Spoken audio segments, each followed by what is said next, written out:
Tzu Chi volunteers were mobilized to care for victims of a massive traffic accident in Shilin, Taipei. Turkey Tzu Chi volunteers hold a financial aid distribution for Syrian refugee children to help them go to school. Welcome to DaAi Headlines. I'm Marilee Shoda. Thank you for joining us. During morning rush hour on July 19th, a cement mixer truck plowed into 22 vehicles on a downhill section of the Yangde Boulevard in Taipei. Of the casualties, 9 are injured and 4 dead, including the truck driver himself. After Tzu Chi volunteers got word of the news, they rushed to the hospital to pray for the deceased as well as comfort the families. Follow-up care is also in the works. Just in a blink of an eye, the oncoming cement mixer truck plowed right into the gray vehicle in the middle of a turn on green, while the scooter waiting at the stoplight barely misses the collision. From this dash cam, one can see cars waiting at the red. Then in the next second, they are pushed back from the force of the truck, smashing into vehicles and only stopping when it hits residential buildings. The accident occurred at number 49 of Yangde Boulevard, Section 3. A total of 13 small vehicles were hit and 9 scooters. 13 people were injured. With cars becoming scrap metal in a matter of seconds and parts falling to the ground, the police department quickly blocked off the road to rescue survivors, with 4 found dead at the scene and 9 injured. Initial findings point to failed brakes. The passenger in the front seat says the driver tried braking several times, and the handbrake was also used. As for alcohol concentration level, we will do a blood test to confirm at the hospital. The actual cause of the accident still needs further police investigation. As for the local residents living at the scene of the accident, memories of the crash are vivid.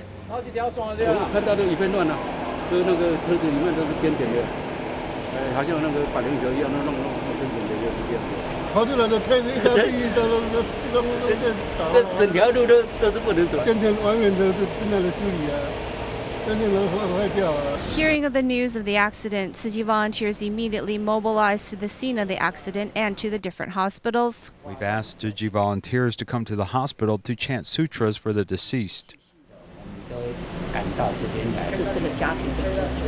The driver was his family's main financial support, and now that he's gone, the family might experience economic difficulties. We'll activate our care volunteers and survey his family situation. With the promise of a follow-up home survey, Tzu Chi hopes those who passed can rest in peace, knowing their family is well taken care of. We have a follow-up report on the gas explosion that took place in Taichung's Fengjia district, which left 1 dead and 15 injured.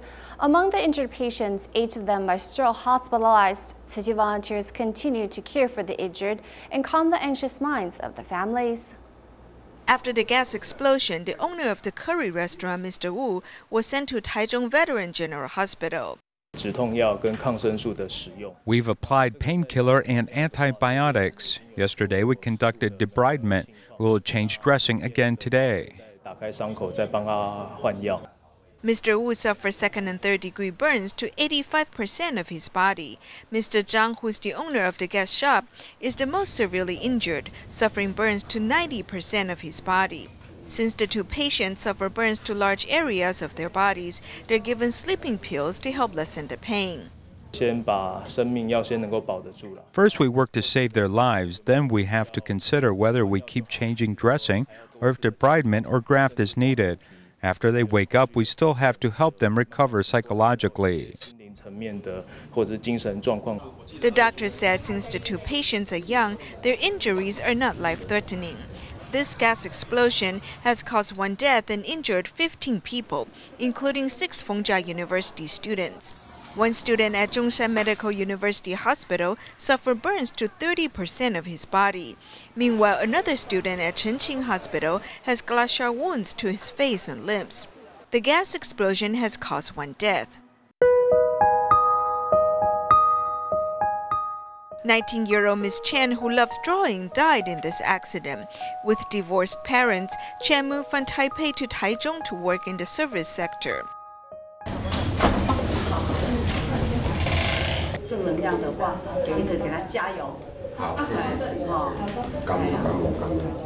30-year-old restaurant owner Mr. Wu suffered burns to 85% of his body.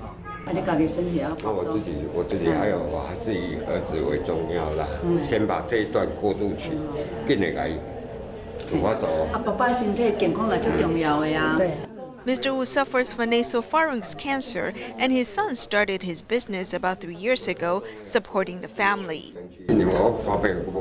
Since I am ill and unable to work, he supports the family. Grandma Wu also calls out to her grandson to encourage him. Grandma just said, "My dear grandchild, Grandma is here waiting for you. I want to see you get married and have kids." The volunteers calm the minds of the anxious families of the injured patients. We've been through the Formosa Funkos water park explosion, and we know the pain will stay. Therefore, our hearts go out to them. To encourage the hardworking firefighters and policemen, volunteers have also brought some snacks and fruit.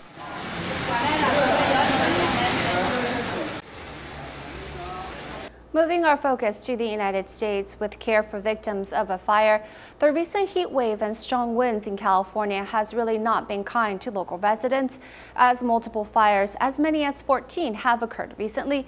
Tzu Chi volunteers conducted a disaster survey of the fire in Santa Barbara County to ensure those who lost their homes have plenty of love and care during this time. 有绿的树的那个地方都是有住家。 With the help of the local Red Cross, Tzu Chi volunteers were able to enter the scene of where the Santa Barbara County fire took place. The fire quickly engulfed many happy homes. This fire ran 30 feet in a second, and in 20 minutes it was more than a half a mile from where it started to my house. The moment they told me that my house was gone, you don't know what to think. You're so devastated and thinking, well, thank God I wasn't there. Thank God my son wasn't there, or our dog. Many of the evacuees are staying temporarily at a friend or relative's home. Volunteers brought them some necessities and explained Tzu Chi's eco-friendly blankets are made from recycled plastic bottles. Wow, plastic. It's made out of plastic? Yes. Wow. For you. The cash card given is also a godsend. Thank you very much. This is very helpful because it'll help with if someone has to pay bills, if someone needs to go out to eat because they can't buy groceries right now because there's no refrigerator to put it in. So it's, I'm just very thankful for what you guys are doing to help. I'm fine. The one thing about the fire that I've realized is people reach out from all over. They do care, that don't live here, that does not live here, and are willing to help. I mean, that's all we really care about. Thank you. Thank you very much. Though starting over from zero, these victims are filled with love and hope in their hearts. On July 13th, a rainstorm in Jilin City, Yongji County, led Tzu Chi volunteers from as far away as Beijing and Changchun to respond. These volunteers traveled more than 100 kilometers away to tend to the needs of the affected villagers and also help spread news of their safety to their relatives. After learning about the Jilin rainstorm, which led to more than 600,000 people being evacuated, Beijing and Changchun Tzu Chi volunteers rushed to the hardest-hit area, Yongji County. They traveled more than 100 kilometers away, passing through many roadblocks and needing permits to enter the area. The path was muddy and difficult, and everywhere one could see rice fields submerged in water, as well as cars being overturned. The rain was particularly dangerous, sending villagers into the city, though they were still quite fearful.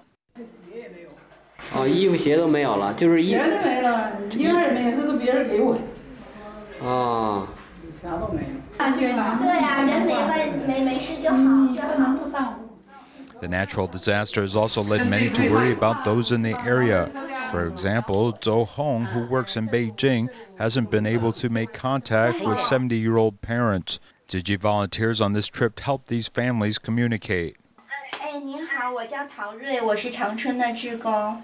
然后你别担心，妈妈挺好的。 Government units have also started to clean the area with survivors housed in a nearby school and given 3 meals a day. Dongguan Tzu Chi volunteer Sun Chunfeng had recently returned home to see family in Yongji County and was able to help negotiate with relevant units to help provide disaster relief. Tzu Chi soon plans to distribute disaster relief supplies to give all survivors of this disaster peace of mind to help rebuild their lives. Back in Taiwan, originally the high-speed rail was positioned as long-distance transportation, with Taiwan Railway offering intercity travels and the MRT for urban transport. But these distinctions have been blurred with the municipalities competing for light rail and MRT projects. The Ministry of Transportation this year will start examining the feasibility of a high-speed rail to Pingdong County. However, a special tourist line to Hengchun has already been built. With the high-speed rail extension potentially overlapping, experts believe that a comprehensive assessment is needed rather than just technical assessments. Otherwise, a southern high-speed rail station may be underutilized. Additionally, it could become a waste of financial resources as well as a burden on the environment.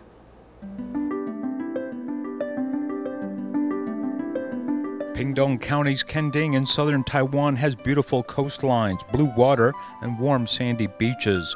For a long time now, it has been a top destination for tourists.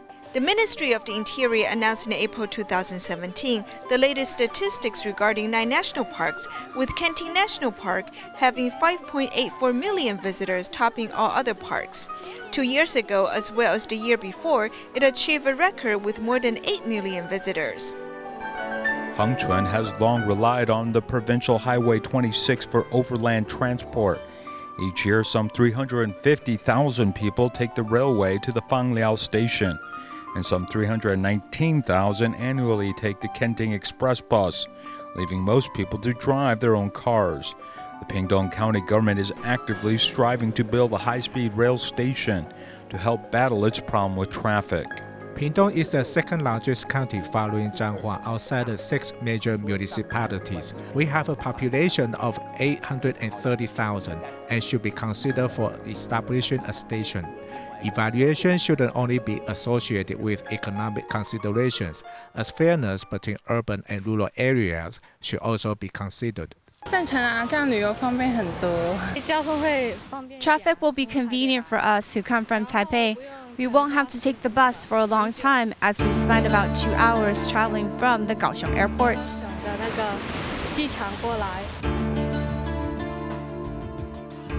As for the Taiwan high-speed rail, consultants had estimated the daily passenger volume of about 230,000 people.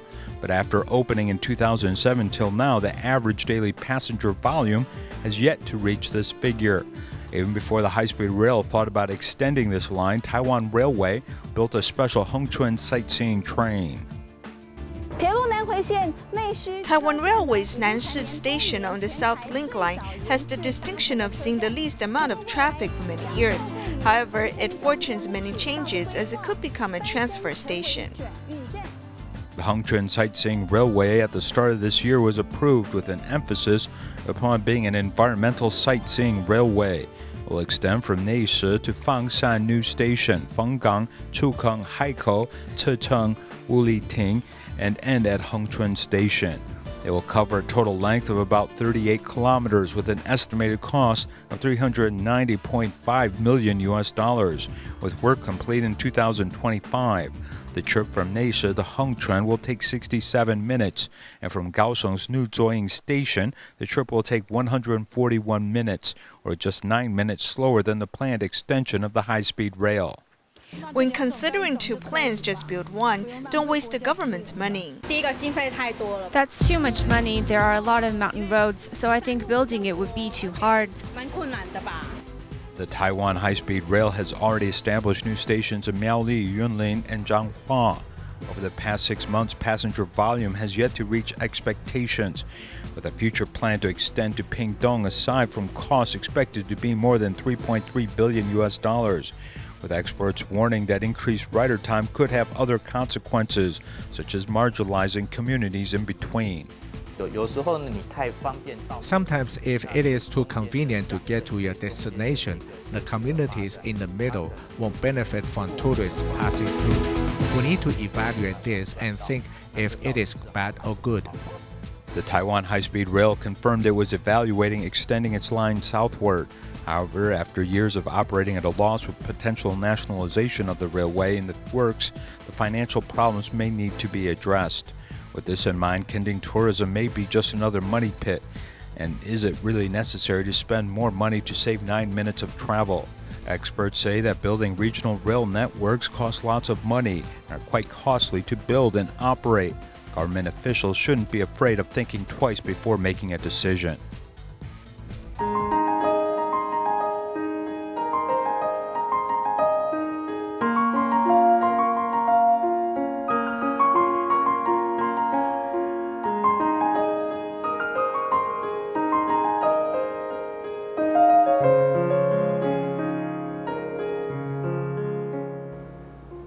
Tzu Chi volunteers in Turkey continue to look after Syrian refugee children and giving them the chance to go back to school. Recently, they held a financial aid distribution for 338 of the children, so they do not need to go to work to make money to support their family. However, during the evaluation period, volunteers found some of the students are having behavioral problems, which if they do not pay close attention to, these children could easily go astray. This financial aid gives these children the opportunity to go to school and not have to work, yet for some of the children who have been away from learning for so long, it is easy for them to give up when lessons become hard.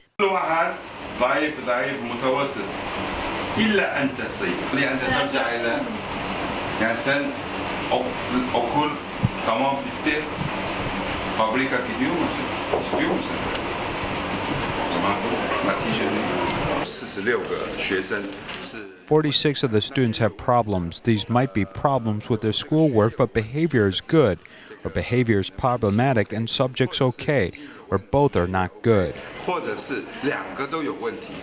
Ali is 14, but he's still in the 2nd grade. The volunteers understand his despair, but are most worried about his moral conduct.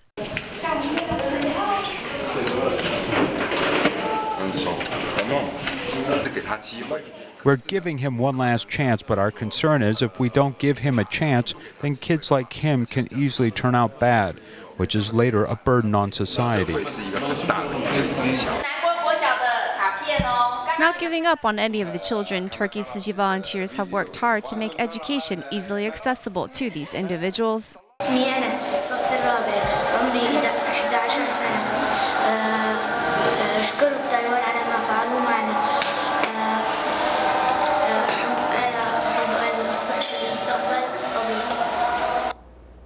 Education for children is important as they are our future.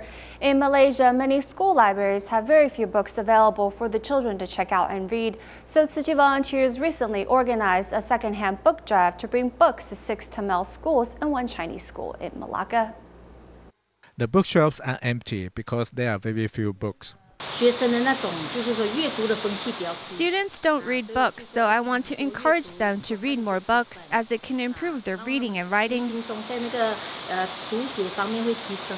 The students have finished reading all the current books in the library. But we don't have much funding, so we can't purchase a lot of books at once.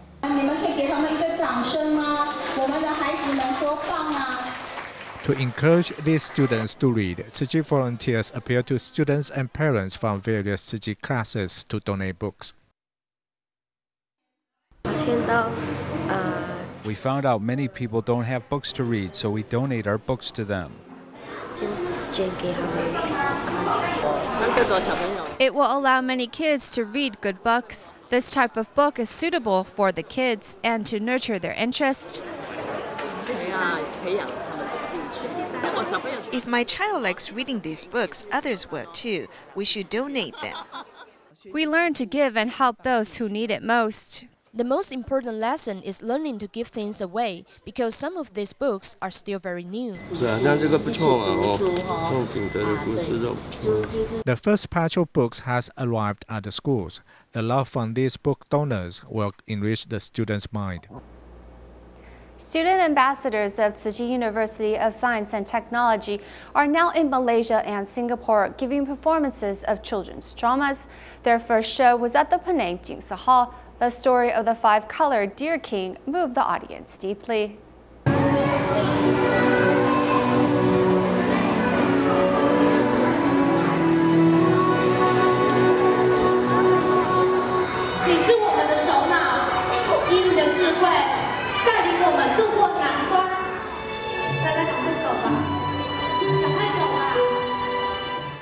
Today's first performance won much applause from everyone.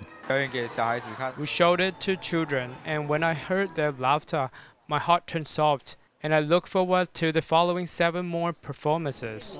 The Little Deer in the show was sung by Tzu Chi volunteers by hand. After the performance is over, it will be sold for charity. The doe successfully gave birth to a baby and the deer king didn't die, so we wondered how to present that scene. Then we had an idea of sewing a baby deer by hand and felt it should have some value, so we named it Great Love, which is the same as the concept of great love that we want to spread around the world.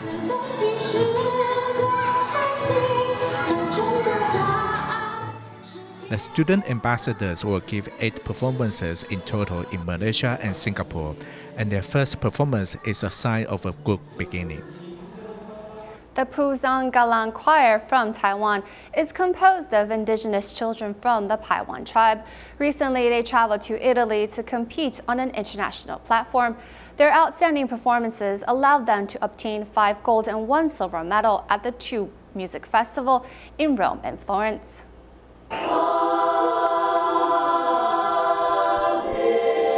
In addition to singing solemn songs, the Puzanggalan choir also shows their vitality.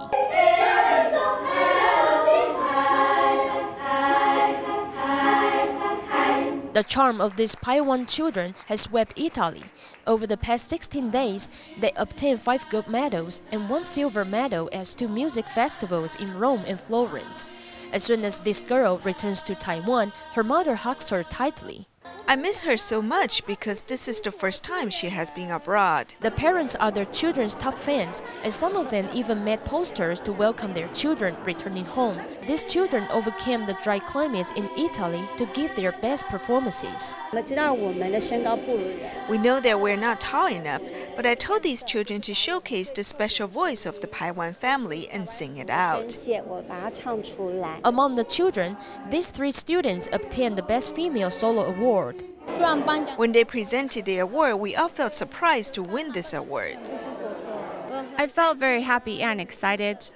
The children not only show great confidence, they also conquer Italy with their amazing voice, which also makes them the pride of Taiwan. To give students more meaning to their summer, the Tzu Chi Basketball League invited the athletes to a day of music at the Taipei Tzu Chi Hospital. In just 2 hours, the parents and athletes came together to perform different songs and dances to entertain the patients and their family members for a relaxing afternoon. We will leave you with these images at the end of the program. Thank you for joining us. Goodbye.